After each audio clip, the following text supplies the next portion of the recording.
Je m'appelle Penelope Ward. J'ai 35 ans et le soir où ma famille m'a enfin regardé comme si je comptais, c'est le même soir où elle avait déjà décidé que je ne valais pas la peine d'être présente. Quelques heures avant la cérémonie, j'ai regardé le chat de notre groupe familial, le pouce au-dessus de l'écran, en me disant de ne pas trop réfléchir, de ne pas trop lire dans le silence, de ne pas vouloir cela à tout prix. J'ai tapé, ce soir est un grand soir pour moi. Je reçois un prix important à Washington. J'aimerais vraiment que vous veniez tous. Pendant un instant, je me suis laissé aller à croire que cette fois-ci serait peut-être différente. Peut-être que cette fois-ci, il comprendrait que ce que j'avais construit, ce que j'avais sacrifié, ce pourquoi j'avais passé des années à me battre était réel. Puis la première réponse est arrivée. Rapide et assez tranchante pour me transpercer. Ma sœur a dit qu'il n'avait pas de temps à perdre avec mon prix stupide et insignifiant. Mon père a répondu par un pouce levé, comme si cela réglait tout. Et ma mère a suivi avec un message disant qu'il préférait passer la soirée ensemble autour d'un dîner familial chaleureux. J'ai lu les 3 messages sans sourciller, sans colère, sans argument, sans supplication. J'ai simplement répondu, compris. Ce seul mot était la chose la plus calme que je leur avais jamais envoyée. D'une certaine manière, il portait le poids de toutes les déceptions qui l'avaient précédé. Ce qu'ils ne savaient pas, c'est que plus tard dans la soirée, alors qu'ils étaient confortablement assis à table, le pays entendrait mon nom, les caméras trouveraient mon visage. Et la même famille qui avait rejeté mon plus grand moment le regarderait se dérouler à la télévision nationale dans le silence le plus complet. Et si vous avez déjà été traité comme la personne la moins importante dans votre propre maison, vous savez déjà que cette histoire ne commence pas vraiment à cette table de dîner. Elle a commencé des années plus tôt, dans une famille où l'on attendait toujours de moi que je réussisse discrètement et que je disparaisse tout aussi discrètement par la suite. J. Et grandi à Carmel, dans l'Indiana, dans une maison où tout ce qui était brillant semblait tourner autour de ma sœur aînée. Elle était facile à célébrer, le genre de fille que les gens remarquaient dès qu'elle entrait dans une pièce. Elle était belle, sans effort, prête à être filmée, confiante, drôle quand elle le voulait, et toujours entourée d'une attention qui semblait la suivre comme un parfum. Mes parents nous aimaient tous les deux, du moins au sens technique du terme. Mais l'amour au sein d'une famille n'arrive pas toujours en proportion égale, et les enfants le savent bien avant que les adultes ne soient prêts à l'admettre. Dans notre maison, Sabrina était l'histoire, et j'étais généralement l'accessoire utile. Si un professeur faisait l'éloge de mes notes, mes parents souriaient et disaient qu'ils étaient fiers. Puis, d'une manière ou d'une autre, la conversation revenait sur la vie sociale de Sabrina, ses projets, ses tenues, sa dernière obsession. Si je gagnais quelque chose à l'école, c'était traité comme un petit détail. Et si elle était invitée quelque part, c'était l'événement de la semaine. J'ai appris très tôt qu'il y avait une différence entre être aimée et être vue, et je n'étais pas celle que les gens regardaient vraiment. Pendant que les autres filles de mon âge accrochaient des posters sur leur mur, j'apprenais à coder sur un vieil ordinateur portable que j'avais acheté avec l'argent du babysitting. J'aimais la logique de la chose. La façon dont les ordinateurs ne se souciaient pas de savoir si vous étiez charmante, bruyante ou facile à aimer. Soit quelque chose fonctionnait, soit ce n'était pas le cas. J'ai créé une petite application d'emploi du temps pour les lycéens avant d'être en âge de conduire. Lorsqu'elle a commencé à être téléchargée par les enfants du district scolaire, je me souviens avoir descendu mon ordinateur portable avec une excitation ridicule dans la poitrine, en pensant que ce serait peut-être enfin la chose qui attirerait l'attention de ma famille. Et ma mère a à peine levé les yeux, car elle aidait Sabrina à se préparer pour une séance photo. Mon père a dit, « C'est bien, chérie », sans poser la moindre question. Et ma sœur a ri et a dit, « Il faut vraiment que tu arrêtes de faire comme si tes petits projets informatiques changeaient le monde. » Tout le monde a gloussé comme si elle avait fait une blague inoffensive, et je suis restée là, souriante, avec mon ordinateur portable dans les mains. Comme une idiote, jusqu'à ce que je le ramène enfin à l'étage. Ce genre de choses se produisait si souvent qu'elle cessait d'être surprenante et commençait à sembler normale. J'étais celle qui réparait le Wi-Fi lorsqu'il tombait en panne, celle que les professeurs qualifiaient de responsable, celle que les voisins décrivaient comme mature, celle en qui les adultes avaient confiance, mais rien de tout cela n'était excitant, c'était une question de commodité. On m'appréciait comme on apprécie un détecteur de fumée. Tranquillement. Brièvement. Surtout quand quelque chose ne va pas. Lorsque j'ai été admis à Stanford avec une bourse qui aurait dû changer l'énergie de toute la maison, la première réaction de ma mère a été de demander si le déménagement allait interférer avec l'événement de marque de Sabrina ce week-end-là, parce qu'elle voulait des photos de famille avant que je parte. Ce soir-là, au dîner.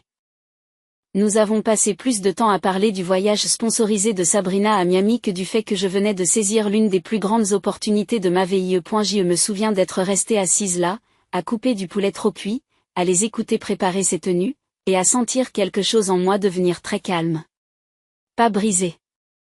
Pas dramatique. Immobile. C'est ce soir-là que j'ai commencé à comprendre que si je voulais une vie qui me ressemble, je devais la construire loin des gens qui avaient déjà décidé du rôle que j'étais autorisée à jouer. J'ai donc quitté l'Indiana avec 2 valises, une bourse d'études et le genre d'ambition qui ne grandit que chez les personnes qui ont passé des années à être sous-estimées dans leur propre foyer. Stanford m'a semblé être le premier endroit de ma vie où je n'avais pas à me rapetisser pour que les autres se sentent à l'aise. Pour la première fois. Les gens ne se moquaient pas de moi parce que j'étais sérieuse. Le fait d'être obsédée par la résolution de problèmes n'était pas considéré comme un étrange défaut de personnalité. C'était utile.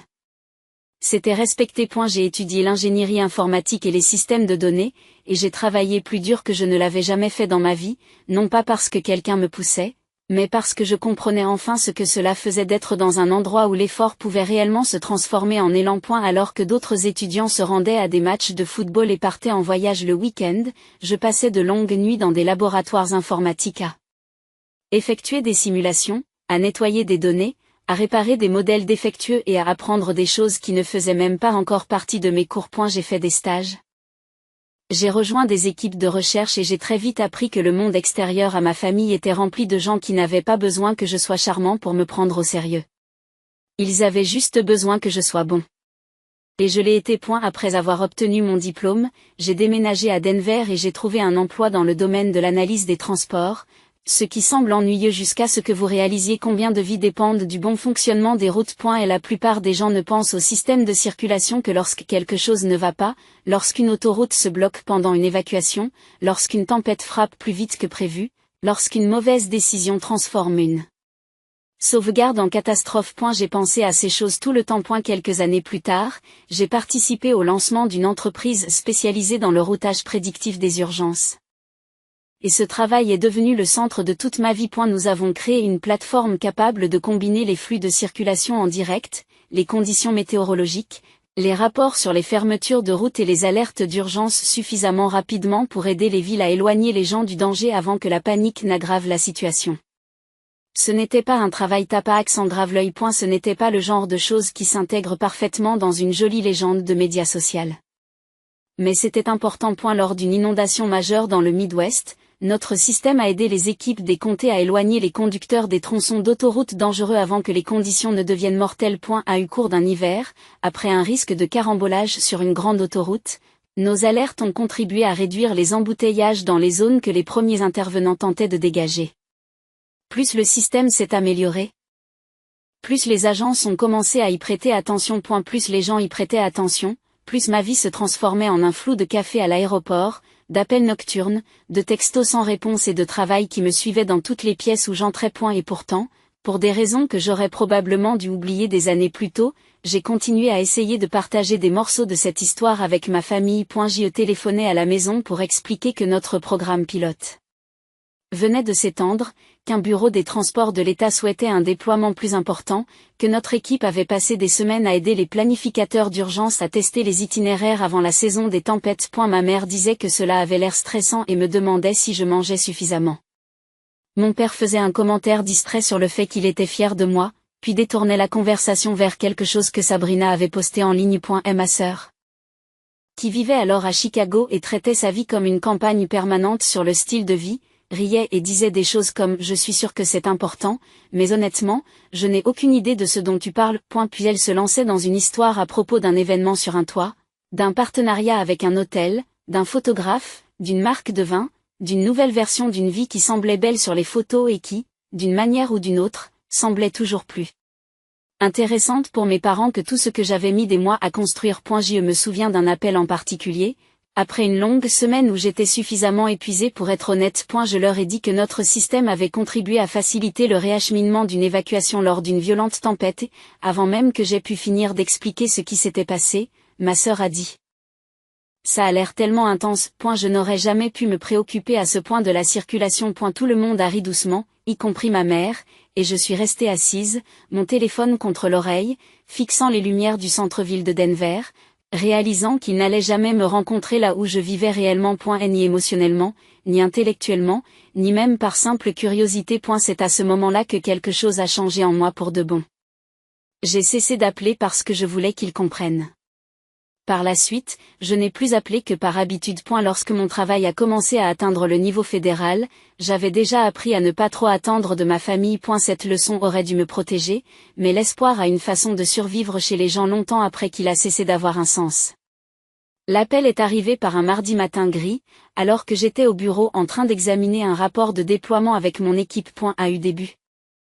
J'ai pensé qu'il s'agissait d'une autre demande des médias ou peut-être d'un problème de calendrier, mais dès que j'ai entendu la voix à l'autre bout du fil se présenter depuis Washington, tout ce qui m'entourait est devenu silencieux. Elle m'a dit que j'avais été sélectionnée pour recevoir la médaille nationale de la technologie et de l'innovation pour mon travail dans le domaine des systèmes de sécurité publique, pour avoir contribué à la mise au point d'une technologie qui offrait aux équipes d'urgence et aux conducteurs ordinaires de meilleures chances dans les moments où chaque seconde comptait. Pendant quelques secondes, je n'ai pas pu parler. Je suis restée là, une main appuyée sur la table de conférence, à l'écouter expliquer les détails de la cérémonie, le programme des déplacements, le protocole, la notification officielle qui serait envoyée par courrier électronique. Lorsque j'ai finalement raccroché, mon équipe a compris à mon visage que quelque chose d'énorme venait de se produire. La salle a explosé avant même que j'aie pu prononcer les mots. Les gens me prenaient dans leurs bras, criaient, pleuraient, tapaient sur la table, me demandaient si j'étais sérieuse. Quelque part au milieu de tout ce bruit, j'ai senti ce mal étrange monter dans ma poitrine parce que les premières personnes à qui je voulais en parler étaient les mêmes qui avaient passé la majeure partie de ma vie à agir comme si mon travail était un bruit de fond. Pourtant, je me suis dit que c'était différent. Il ne s'agissait pas d'un projet scolaire, d'une bourse d'études ou d'une autre chose qu'il pouvait poliment ignorer en attendant que ma sœur fasse quelque chose de plus bruyant. Il s'agissait de la Maison Blanche. C'était le genre d'honneur que même les gens en dehors de mon domaine comprenaient. Cet après-midi-là. Après avoir reçu l'email officiel et l'avoir lu 3 fois pour m'assurer que je n'avais rien imaginé, j'ai ouvert le chat du groupe familial et j'ai tapé un message avec plus de soin que je n'aurais dû. J'ai écrit que je venais de recevoir une nouvelle qui allait changer ma vie, que j'allais être honorée à Washington, que la cérémonie aurait lieu cette semaine-là et que cela signifierait beaucoup pour moi s'il venait. J'ai ajouté l'heure, la ville et même une note indiquant que la cérémonie serait couverte par les médias nationaux au cas où leur présence ne serait pas souhaitable. Puis j'ai fixé l'écran et j'ai attendu. Je n'ai pas eu à attendre longtemps. Sabrina a répondu la première, presque immédiatement, comme si elle avait préparé sa réponse avant même d'avoir fini de la lire. Elle a écrit qu'il n'avait pas de temps à consacrer à mon prix stupide et insignifiant. Et la formulation était si vive et si décontractée à la fois que, pendant une seconde, j'ai cru que j'avais mal lu. Puis mon père a réagi à son message en levant le pouce. Pas de coup de fil, pas de question. Non, tu es sérieux, juste un pouce levé, comme s'il approuvait les plans du dîner. Quelques secondes plus tard, ma mère a envoyé le dernier message. Elle a dit qu'ils préféraient passer la soirée ensemble, autour d'un dîner familial chaleureux. J'ai regardé les 3 réponses alignées sur mon écran et j'ai senti mourir le dernier petit morceau de confusion en moi.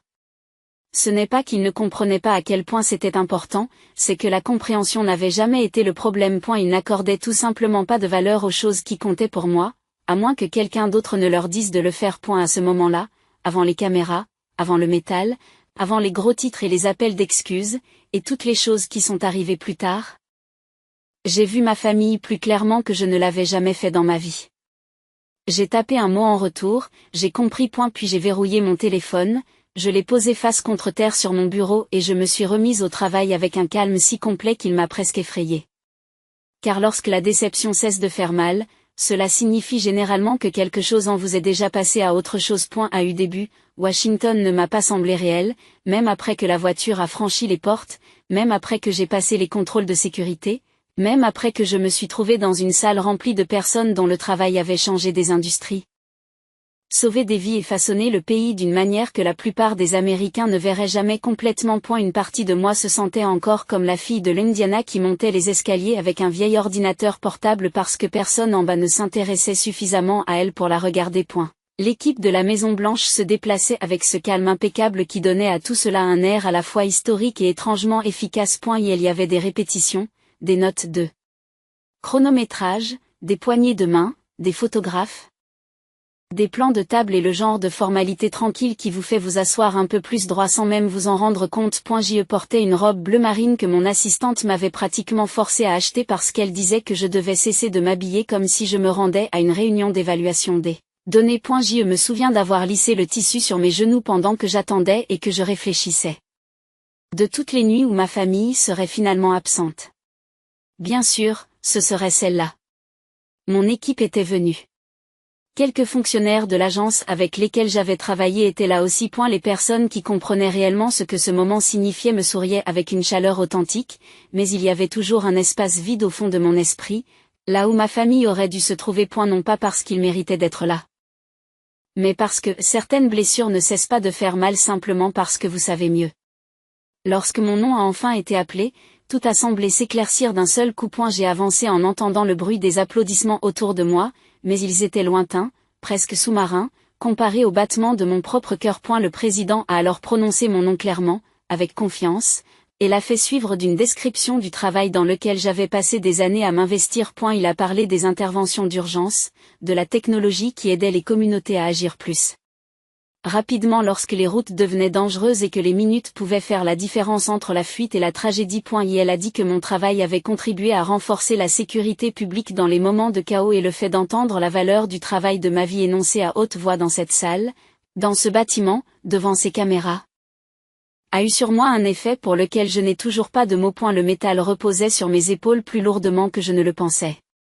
Pas physiquement, mais émotionnellement. J'avais l'impression de porter le poids de toutes les réussites ignorées, de toutes les nuits solitaires, de toutes les petites humiliations, de toutes les fois où l'on m'avait dit, par des moyens petits ou grands, que ce qui me tenait à cœur était trop technique, trop sérieux, trop invisible pour avoir de l'importance. Et pourtant, c'était là, impossible à ignorer maintenant, brillant sous les lumières de la Maison Blanche. Quelque part dans l'Indiana.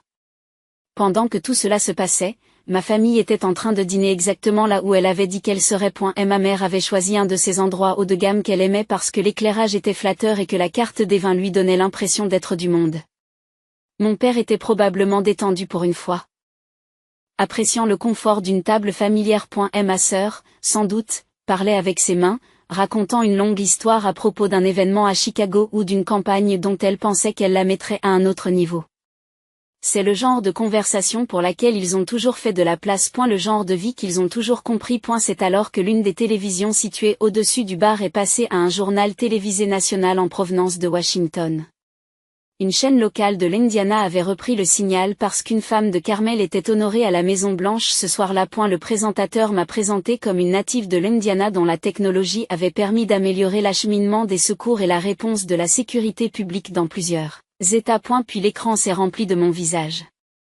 Je n'ai pas vu leur réaction en temps réel, bien sûr, mais j'en ai entendu parler plus tard par plus d'une source. Ce qui m'a fait croire à chaque détail. Sabrina s'est tue au milieu d'une phrase. Et ma mère baissa lentement son verre de vin et fixa la télévision comme si elle avait cessé de comprendre la pièce. Mon père, l'homme qui avait répondu à mon invitation par un pouce levé à la cruauté de ma sœur, n'a apparemment rien dit. Puis le président est apparu à côté de moi sur l'écran et a placé la médaille autour de mon cou tandis que le chiron en dessous de nous m'identifiait par mon nom.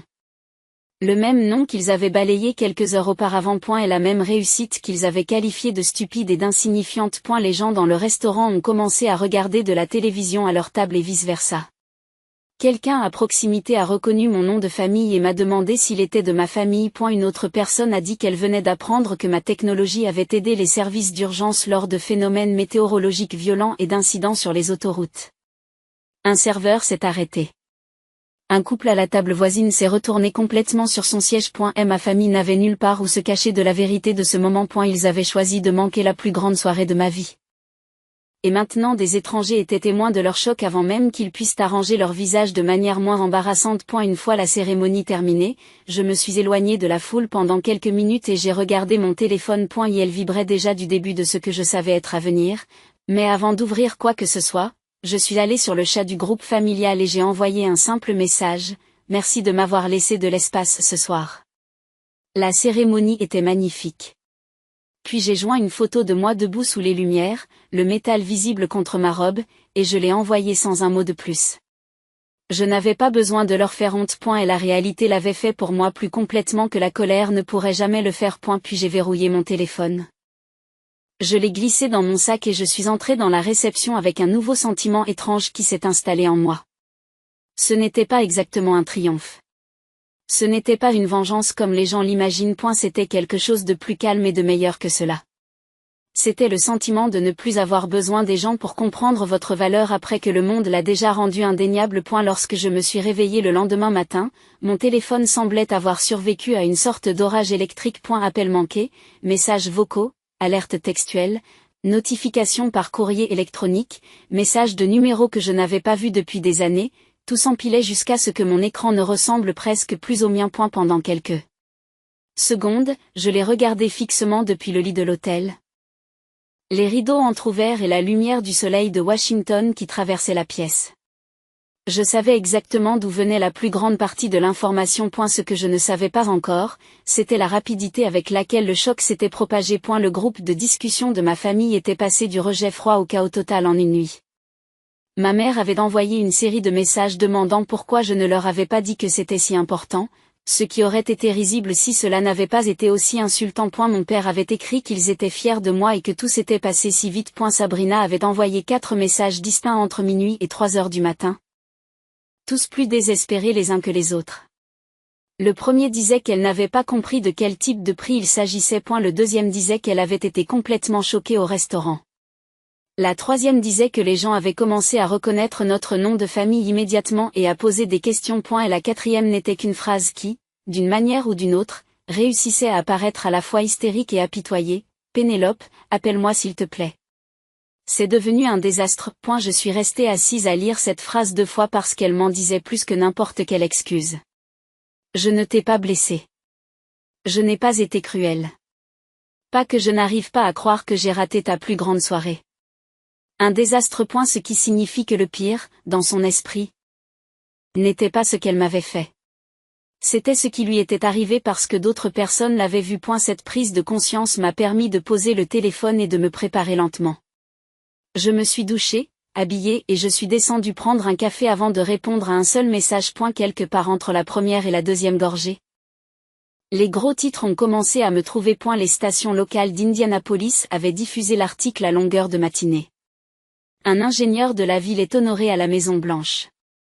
Indiana Woman Recognized for Life Saving Public Safety Technology, une femme de l'Indiana récompensée pour une technologie de sécurité publique qui a sauvé des vies. Des photos de moi avec la médaille étaient partout. D'anciens professeurs avaient publié des articles à mon sujet. Des gens de Stanford avaient repartagé le clip. Les responsables des transports et les planificateurs d'urgence avec lesquels j'avais travaillé ont tagué l'entreprise et félicité mon équipe. L'histoire avait échappé aux limites de mon domaine et était devenue quelque chose de plus large, quelque chose que les gens ordinaires pouvaient comprendre. Une femme de l'Indiana avait mis au point une technologie qui contribuait à protéger des vies dans des moments de danger. Le président l'avait honoré pour cela. C'était assez simple pour être respecté par n'importe qui. Malheureusement pour ma sœur, les internautes sont très doués pour relier les points lorsqu'il s'agit d'humiliation. Sabrina a passé des années à construire une vie autour de la visibilité. Elle publiait constamment des articles, soignait chaque angle de vue, partageait chaque dîner, chaque événement, chaque panier cadeau, chaque fragment poli d'une vie destinée à faire des envieux parmi les étrangers. Mais la visibilité n'est flatteuse que lorsque les projecteurs se posent là où vous le souhaitez. Ce matin-là, l'une des femmes qui s'était rendue au restaurant la veille a publié un article sur le moment où ma famille m'a vue à la télévision. Au début, elle ne les a même pas nommés. Elle a simplement raconté qu'elle s'était assise près d'une table qui s'était tue après avoir rejeté le prix décerné à un membre de sa famille. Avant de se rendre compte que ce même membre de la famille était à la Maison Blanche en train de recevoir une médaille des mains du président. Et la nouvelle s'est répandue plus vite qu'elle n'aurait dû. Probablement parce que les gens aiment les histoires qui punissent l'arrogance sans aucune aide de la fiction. Puis quelqu'un d'autre a reconnu ma sœur à partir de son compte public. Puis une autre personne a trouvé un vieil extrait de Sabrina plaisantant lors d'un panel sur le fait que les personnes qui font de leur réussite leur personnalité à part entière sont épuisantes et peu sûres d'elles. Cela ne me concernait pas directement, Mais en plus de la couverture médiatique et de l'histoire du restaurant, c'était assez moche pour faire des dégâts. À midi, l'un des partenaires de sa marque avait annoncé une pause dans la campagne qu'il menait avec elle. Dans l'après-midi, un événement dont elle faisait la promotion à Chicago l'a discrètement retiré de sa liste d'invités. Son manager ne répondait plus aux appels, ce qui, dans son monde, était l'équivalent d'une alarme incendie. Les commentaires sur ces dernières publications sont devenus brutaux. Certains la traitent de superficielle. D'autres l'ont traitée de jalouse. Certains ont dit que le plus cruel n'était pas qu'elle m'ait insulté, mais qu'elle avait insulté un travail qui contribuait à sauver des vies. Pour une fois, l'Internet n'exagérait pas. Il l'avait simplement vu clairement. Mes parents n'ont pas mieux réagi. Les gens qu'ils connaissaient avaient déjà commencé à appeler. Des amis de l'église, des voisins, des membres du cercle d'affaires de mon père, des femmes avec lesquelles ma mère déjeunait et qu'elle essayait d'impressionner, tous étaient soudain pleins de questions. Pourquoi n'était-il pas à Washington? Pourquoi avait-il raté l'événement? L'avait-il su? Était-elle proche de moi maintenant? Il était étonnant de voir à quelle vitesse il passait de l'indifférence à la panique une fois que le monde extérieur commençait à les mesurer à la fille qu'il n'avait pas su apprécier à sa juste valeur. Vers midi, j'ai finalement répondu à l'appel de ma mère. Elle a éclaté en sanglots dans les 30 premières secondes et n'a cessé de répéter qu'il n'avait aucune idée, qu'il n'avait jamais imaginé que cela serait montré partout, que tout cela était arrivé de manière si inattendue. J'y l'ai laissé parler jusqu'à ce qu'elle soit à court d'excuses et qu'elle doive s'asseoir dans le silence qu'elle avait gagné. J'y lui ai alors posé une question simple: quelle partie n'avez-vous pas comprise? La partie où j'ai dit que c'était la plus grande nuit de ma vie ou celle où je t'ai demandé de venir? Elle n'avait pas de véritable réponse à cette question. Mon père a pris la ligne et a essayé de paraître ferme, de parler de malentendus et de timing, mais même lui n'a pas pu cacher l'embarras dans sa voix. Il a dit qu'ils étaient fiers de moi. Il a dit qu'il voulait arranger les choses. Je lui ai dit quelque chose que je n'avais jamais dit à voix haute auparavant. Je ne suis pas fâché que tu aies fait un choix. Je suis contrarié que tu aies fait le même choix, encore et encore, pendant des années. Et c'est juste la première fois que d'autres personnes regardent. Et elle n'a pas répondu pendant plusieurs secondes. Lorsqu'il a enfin parlé, sa voix était plus grave que je ne l'avais jamais entendue. C'est alors que ma sœur a appelé. J'ai failli l'ignorer, mais la curiosité l'a emporté. Sabrina pleurait si fort que j'ai eu du mal à la comprendre au début. Elle disait que les marques s'éloignaient. Elle a dit que les gens la détruisaient en ligne. Elle a dit qu'elle était désolée, qu'elle avait été stupide. Qu'elle n'avait pas imaginé que cela deviendrait quelque chose d'aussi énorme. Encore une fois, c'est là que ça se passe. Pas la peine d'abord, les conséquences d'abord. Je l'ai écoutée jusqu'à ce qu'elle soit à bout de souffle, puis je lui ai dit la vérité aussi calmement que possible. Ce n'est pas devenu énorme du jour au lendemain. Cela a toujours été le cas. Tu as juste décidé que ça n'avait pas de sens parce que ça comptait pour moi plutôt que pour toi. Elle a commencé à pleurer plus fort après ça. Le genre de pleurs que font les gens lorsqu'ils réalisent que leurs propres mots vont les suivre plus longtemps qu'ils ne le pensaient. Je ne l'ai pas réconfortée. Je ne l'ai pas attaquée non plus. J'ai simplement laissé le silence s'installer jusqu'à ce qu'elle le ressente. Au cours des 2 semaines qui ont suivi, les choses ont continué à s'effilocher pour elle, lentement. Par étapes. Un autre partenariat s'est retrouvé au point mort. Le circuit d'événements de Chicago qui l'invitait partout s'est soudain révélé moins accueillant. Son manager lui a conseillé d'éviter les apparitions publiques jusqu'à ce que les réactions se calment. Sans revenu régulier, l'appartement qu'elle s'était efforcée de s'offrir est devenu impossible à justifier. Finalement, elle a renoncé à son bail et est retournée vivre chez ses parents, ce qui est le genre de déchéance dont elle se serait moquée chez quelqu'un d'autre 6 mois plus tôt. Plus tard, les gens ont essayé de faire passer tout cela pour ma vengeance, mais ce n'était pas vrai. Je n'ai rien divulgué. Je n'ai appelé personne. Je n'étais pas obligée de le faire. La punition a été intégrée au moment même. Elle a révélé publiquement quel genre de personne elle était. Et le monde a porté son propre jugement. C'est la partie qu'elle n'a jamais vue venir. Elle pensait qu'influencer signifiait contrôler. Elle pensait que l'attention pouvait toujours être gérée. Elle n'avait aucune idée de la rapidité avec laquelle les projecteurs pouvaient se braquer lorsqu'ils se posaient enfin sur quelque chose de réel. Et moi, la sœur qu'elle avait passé des années à traiter comme un bruit de fond, j'étais devenue la seule chose dont personne dans la famille ne pouvait plus se détourner. 3 semaines après la cérémonie, Sabrina est venue me voir à Denver. Elle ne ressemblait en rien à la femme qui s'était moquée de moi si facilement. Pas de tenue de créateur. Pas de sourire éclatant. Pas d'assurance. Juste des yeux rouges. Des mains tremblantes et une voix qui se brisait à chaque fois qu'elle essayait de prononcer mon nom. Elle m'a dit que tout s'était effondré. D'autres contrats de marque n'existaient plus. Sa société de gestion l'avait abandonné. Les invitations à des événements avaient disparu. Elle avait perdu son appartement à Chicago et était retournée vivre chez nos parents dans l'Indiana. Elle n'arrêtait pas de dire qu'elle avait tout perdu à cause d'une phrase stupide, mais la vérité, c'est qu'il ne s'agissait jamais d'une seule phrase. Cette phrase n'a fait que révéler le genre de personne qu'elle avait choisi de devenir pendant des années. Pour la première fois de sa vie. Les gens ont vu au-delà de l'image et ont découvert le vide qui se cachait derrière. Elle a admis qu'elle s'était toujours sentie menacée par moi parce que j'avais quelque chose qu'elle ne pourrait jamais simuler. J'avais de la substance.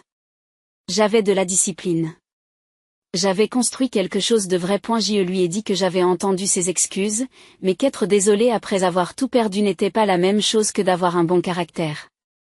Je n'ai pas crié. Je ne l'ai pas réconforté non plus. Je l'ai simplement laissé s'asseoir avec la vérité qu'elle avait passé des années à éviter. 2 jours plus tard, mes parents sont arrivés. Ma mère a pleuré avant même de s'asseoir. Mon père avait l'air d'un homme qui avait enfin compris combien d'années il avait perdu à louer ce qui était facile et à ignorer ce qui était réel. Ils ont admis qu'ils avaient toujours choisi ce qui paraissait impressionnant à l'extérieur.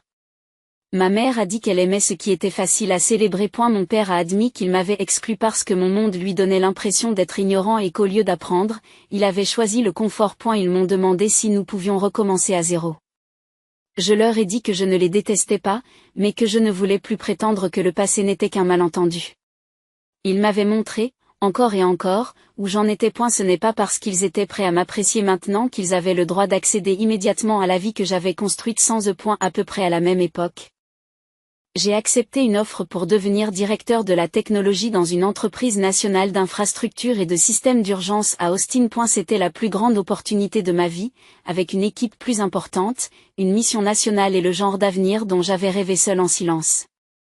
J'ai emménagé dans une nouvelle maison, dans mon bureau, j'ai accroché 3 choses au mur. Mon diplôme de Stanford, une photo de mon équipe et la médaille de la Maison Blanche.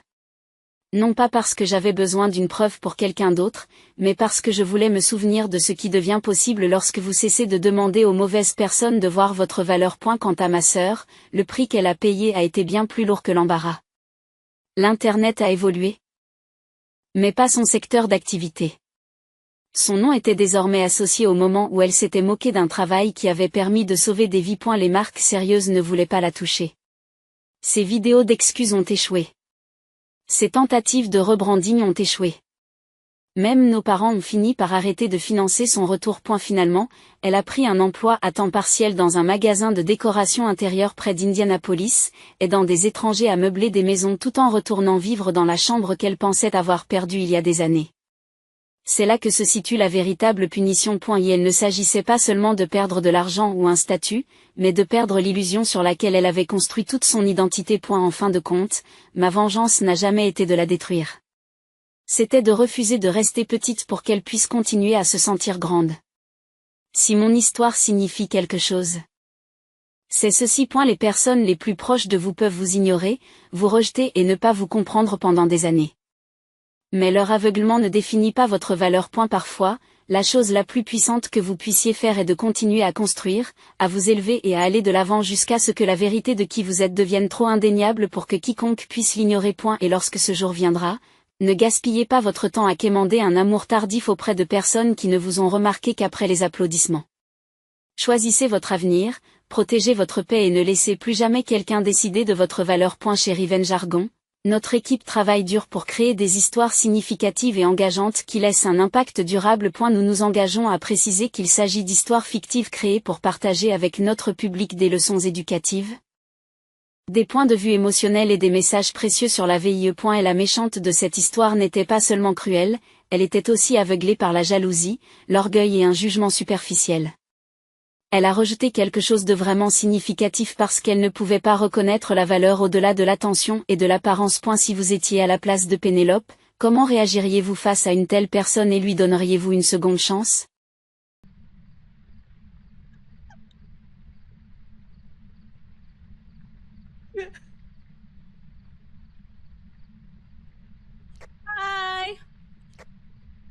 I wonder what the photo looks like.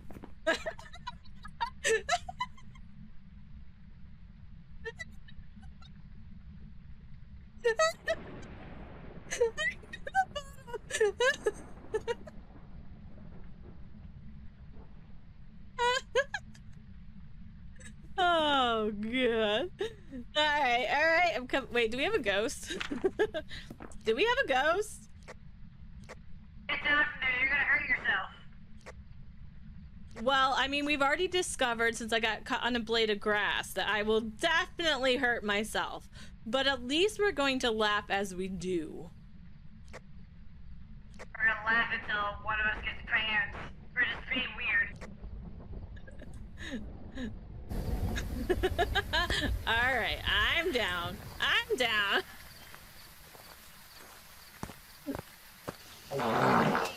Ooh, thank you for the fart.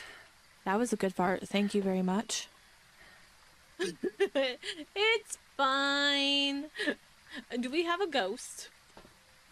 No, I'm just gonna go with fucking, because I normally get... I'm just gonna go Bombo and hope for the best.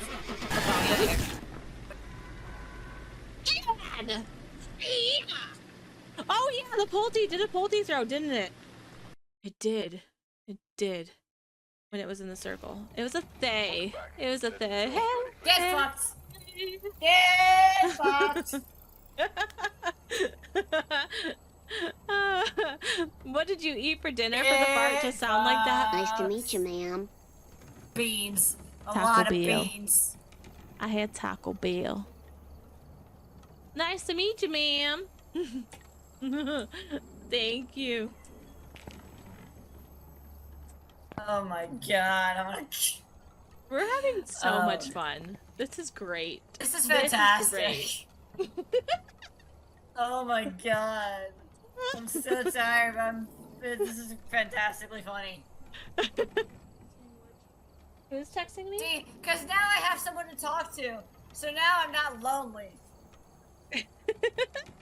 Wait, guys, what do we need from Costco? I need to know, guys, what do we need from Costco?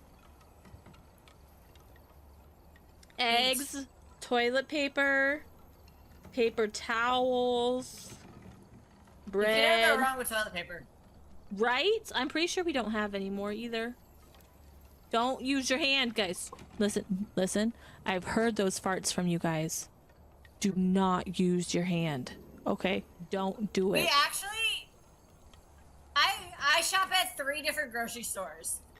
And that's where I stick with. Yeah, we shop at Winco and Costco, and like that's pretty much it. The temptation to hop the fence. Would you like to add a third? Huh? Would you like to add a third person to our games? Who would that be? Essex? Sure. Go ahead. Essex, hop the fence. Jump the border. Jump on over. I already have. Oh, there he is.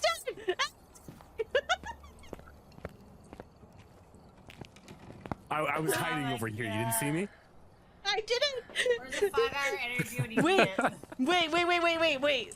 So JC was right, because every time we play hide and seek with JC, he hides behind a pole or a tree. So he was right. You literally can't see somebody if they hide behind the tree. Oh my god. Where's Cece? Costco kimchi is amazing. Steak and bacon, extra pants, and diapers. You definitely need some chicken bakes. Chicken what? Chicken bakes. What's that? Are those like those Deliciousness things from that Costco. I don't shop. I do Sam's Club. I'm sorry. Costco's like an hour. Oof, that's far. Costco for me Costco's is are like better. 10 minutes away, and they're building another one that will be 5 minutes go away. to Sam's. I only go to Sam's Club I like don't. once every 6 months. I don't know what a chicken bake is. Is it Because chicken? I shop banana. at Publix and I shop at Chicken, Kroger. That's it. banana. No, there's no Chicken, bananas in banana. chicken bakes, Cece. Chicken, banana. Chicken, banana. Chicken banana. Chicken banana. I'm so hungry. But I don't want to cook food because I'm too tired to deal with it. Wait. Ham dripping in syrup as it's being cooked with chicken on the side. Beautifully grilled chicken with asparagus and some potatoes. And then on the side you've got a steak grilled to perfection. I don't know how you like my steak, but for me, steak has to be nice and pink in the middle, but it could be however you like it. And then, wait. What's your favorite food? And yes, you. bless you. Gesundheit. Woo. What's my favorite food? Did you pee a little? Sometimes when you sneeze No. really hard, you pee. Just saying. No, saying. I had like a fucking cramp that just happened as I sneezed. Oh no! Not the steak has to be bloody. Agreed. You need a nice char on the outer part, No. and then and juicy. If steak is blue, Like still ice cold in the center, right? If the steak is mooing at me, I will not eat it. It has to be medium rare. It has to be I at love a least good medium rare. moo. I like it where I could put a band-aid on my steak. I'm just gonna bite the butt of the steak. I'm just gonna go and bite the butt. God, I love a good steak. I love steak. I can't eat it though. Ever since having this ulcer, I can't eat it. Are you enjoying the new Tanglewood? have burgers. Absolutely. I get killed Because my jaw's fucked. by the train all the time. I had a burger for like the first time in I like love 2 the train. years. I had like a quarter of it, and my jaw was like not having it. I literally thought my jaw was gonna fall off. Oof, I broke my very back teeth when I was in labor with JC. And ever since I haven't been able to eat foods How the did that same. happen? Because I was in so much pain that I clenched down my teeth and was grinding my teeth and I broke the teeth. Yeah. Labor's fun. That's Don't what let drugs are CC for. in a cow field. I grew up on a farm. Thank you very much. I grew up in a small town with These NASCAR. rabbits look delicious. Bite the butt! Morgan! Hey, sweet bean. How are you today, love? How are you doing, Morgan? By the way, friends, if you are not following Morgan, can you please go and follow them? We're also on the same... Wait, why did that not go off for you? Why did you not get the shout out for... You're not? When did that... Oh, I'm sorry, Bean. Well, okay, she's still really amazing, so go follow her anyway. Okay. Nothing was happening, felt. I mean, to be fair, that's like also me right now. So, I mean, because I literally have been on and off for like a month. I ended up with an ulcer. So, for the past like month into this month, I just haven't been on, like I've been very inconsistent because like my stomach was hurting and now I have to have an endoscopy done and like all that jazz, you know? But that's okay, it happens. I was gonna say, like, why didn't you get the shout out though? I really thought I had broken it though for a second and thought you weren't getting the shout out because something I did. Not gonna lie. I have too, that's partly my fault. Yeah, same. Like, I feel so bad. I feel so bad because I was like so excited, but then like I literally like the demon died. Archer's dead. You. I wasn't me. Archer died. Rest in peace, my friend. Rest in peace. You bitch. That wasn't even 5 seconds. I need the demon death. I still don't have the achievement.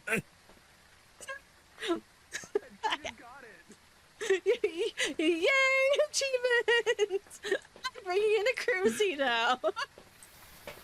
Alright, let's go see what cursed object we have. Maybe we can get... Oh, no! Got to turn it off of the summoning circle! Oh my god. Sorry, Morgan. We were just playing on Grafton and having fun at how broken Grafton is right now. And I put it on the summoning circle, and I forgot to turn it on. Oh, you're so cute. No, you're cute. You're cutie patootie. Oh, you haven't seen it?